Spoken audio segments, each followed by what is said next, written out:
ازيكم يا حبايبي؟ عاملين ايه؟ يا رب تكونوا بخير. اهلا بيكم في قناة مطبخ وافكار سونا. في فيديو النهاردة هنعمل مع بعض وصفة سهلة وسريعة وكمان اقتصادية، حاجة كده على كد الايد، بدون لحوم وبدون فراخ، وبالأمانة كده طعمة السنين. لو عملتها مرة مش هتبطلوا تعملوها من كتر طعمتها وحلاوتها. في 10 دقايق هتكون عملتي أحلى أكلة، وجبة كاملة ومتكاملة، مش محتاجة أي حاجة معاها. شايفين المنظر؟ بس كده لو حطيت حبة مخلل أو حبة بدنجان مخلل جنبها، خلاص على كده تمام. يلا بينا نشوف هنعمل الأكلة التحفة دي مع بعض ازاي، واحدة واحدة. يلا بينا. أكلتنا النهاردة بالفول الأخضر. طبعا الفول الأخضر متوفر اليومين دول، فاحنا كده هنستغله ونعمل منه بعض الأكلات. الأول معايا كيلو هنا من الفول الأخضر، غسلناه كويس قبل ما نشتغل فيه، وبعد كده هبتدي أفصصه، يعني أخد منه حبات الفول كأنك كده بتفصص بسلة. تمام. أنا مش عايزة القشر في الوصفة دي، أنا عايزة حبات الفول بس. فأنا هبدأ أفتح الفولة كده وأخد الحبات بتاعت الفول زي ما هي.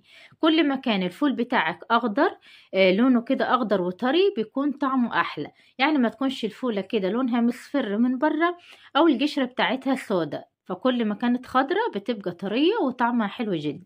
انا هبتدي افصص كل الكمية بالشكل ده، وهاخد كمية الفول بعد ما فصصناه. لو حابين تعيروهم، دول حوالي كده مجين من الفول، وشايفين حبات الفول لونها اخضر كده، فدي بتكون طرية ومليانة مية وبتستوي معانا بسرعة، وبتكون كمان في الطعم احلى. كوبايتين من الفول الأخضر، هحتاج معاهم بصلاية كبيرة مقطعة كده مكعبات صغيرة، وكمان هحتاج معاهم كوبايتين من الرز. طبعا المقدار على حسب ما انتوا حابين، بس أنا حطيت مقدار الرز زي مقدار الفول، رز مصري مغسول. معايا كمان هنا فلفل حار، حار على بارد، بارد حار المتوفر عندك. حوالي 5 فصوص من الثوم مقطعهم كده مكعبات صغيرة، ومكعب مرق. الحلة على النار هنحط فيها كده حوالي معلقتين 3 من الزيت. انا عامله الاكل النهارده بزيت عشان انا عاملاها صيام، لكن انت لو حابه سمنه زبده اللي يريح.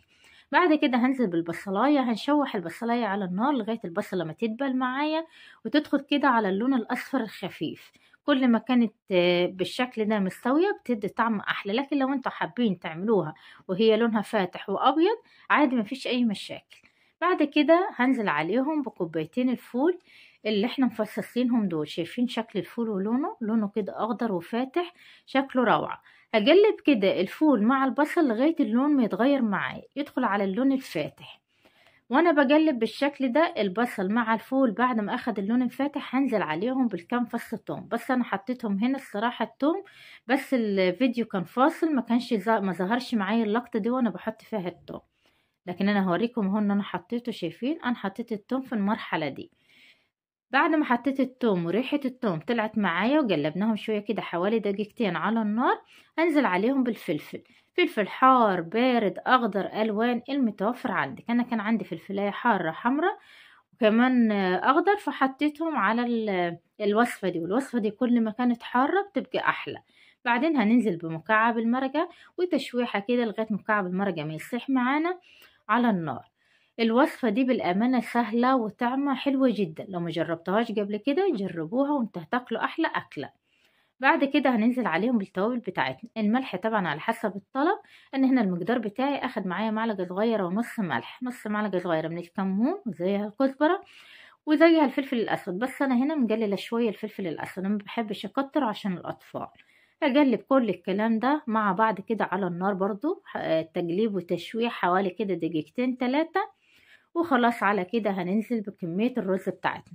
تنفع برز مصري، رز بسمتي، المتوفر عندك. انا بحب الرز المصري الصراحة اكتر، فكل وصفاتي بتلاقوني عاملة فيها الرز المصري. حطينا الرز بعد ما غسلناه بالشكل ده، وهنديه برضو تقليبة على النار كده حوالي دقيقتين 3 لغاية كله ما يتشبع من بعض. شايفين هنا الالوان عاملة ايه؟ وبالامانة اكلة سهلة، سريعة، متاخدش معاكي 10 دقايق، في اي وقت هتتزنقي فيها تعمليها. بعد ما قلبنا الرز كده هنزل عليهم بحبة من الخضرة. انا ما كانش عندي خضرة طازة، لكن طبعا عندنا اللي احنا مفرزينها مع بعض، فاخدت حبة كده. شايفين لون الخضرة؟ وكمان هنا مجمدة، طلعت الكيس اخدت منه الكمية اللي انا عايزاها، وبعد كده هرجع الكيس مكانه. طبعا احنا خزناها عشان في وقت زنقة زي كده ما عندناش، هنطلع من اللي احنا شايلينه وهنستعمل. قلبنا كل الكلام ده كده على النار مع بعض بالشكل ده، وخلاص على كده. هنكون مسخنين ميه، او لو عندك شوربه زي ما قلت لكم انا عاملاها بميه وزيت عشان عاملاها صيامي، لكن بقى في الايام العاديه ممكن تكمليها بالشوربه او بالمرقه زي ما انا عملت كده. والميه حطيت هنا كوبايتين ونص من الميه هنا زياده شويه عشان احنا حاطين فول، والفول بياخد تسويه زياده. يعني الميه كده على قد المقدار بالشكل ده، يعني تكون مغطيه الفول او الرز حوالي كده نص سنتي. تمام. بعد كده ما اتشربت الميه هبتدي كده اشيل الغطا واديها تقليبه عشان كله كده يتدخل مع بعض، لان طبعا الفول عام على الوش والفلفل. فقلبناه وبعد كده هنغطيه ونسيبه لغايه ما يستوي على نار هاديه. بالامانه ما خدش 10 دقايق على النار وكان استوى. هنشوف التسويه بتاعته، التسويه كانت مظبوطه وكمان الملح بتاعه كان مظبوط وكان الطعم خطير. شايفين المنظر؟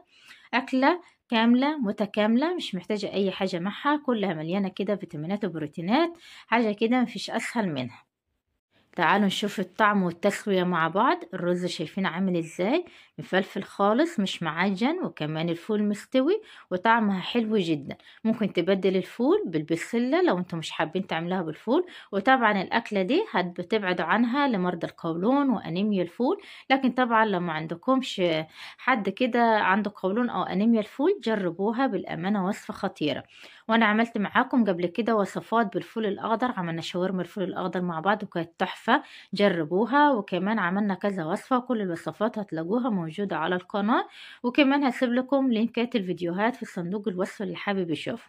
بما انها بقى اكله كامله متكامله مش هنعمل اي حاجه جنبها، فانا قلت اقدمها كده بطريقه شيك. فجبت قالب الكيك اللي عندي وكمان كده الشرايح من الفلفل الحار وحطيتهم في القالب، وبدات اغرف عليهم كده فول بالرز بالمنظر اللي انتوا شايفينه. شايفين الحله بتاعتنا؟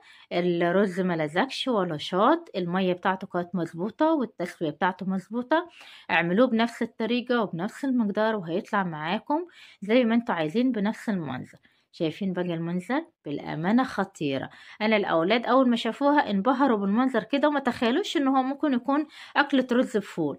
أكلة سهلة بسيطة اقتصادية على قد إيديكي، تنفع معاكي، ووصفة حلوة جدا في الصيام كمان في أيام الفطار في شهر رمضان. أدينا كل سنة وانتم طيبين. ممكن كمان تعملوها على السحور، يعني حاجة كده مفيش أسهل منها. جربوا الوصفة وقولوا لي رأيكم، وزينوها بالطريقة اللي تعجبكم وغرفوها وقدموها بالطريقة اللي تعجبكم. انا هنا حبيت ازينها كمان بشرايح الفلفل بما ان انا متوفرة عندي يعني، فحطيتهم كده وبعد كده غيرت الشكل وحطيتهم في النص. ممكن كمان تحطوا حبات من المخلل في النص كده وتقدموها مع الاكلة. قدموا بقى جنبها بطاطس متحمرة، حبة بدنجان مخلل، حبة بدنجان مشوي، اللي انتوا عايزينه. بس كده، ده كان فيديو النهاردة، ويا رب الفيديو يكون عجبكم. واستنوني في وصفات جديدة وأفكار جديدة مع مطبخ وأفكار صون. ولو ما جربش الأكلة دي قبل كده يجربها، وإن شاء الله هيدعيلي. أشوفكم على خير. باي باي.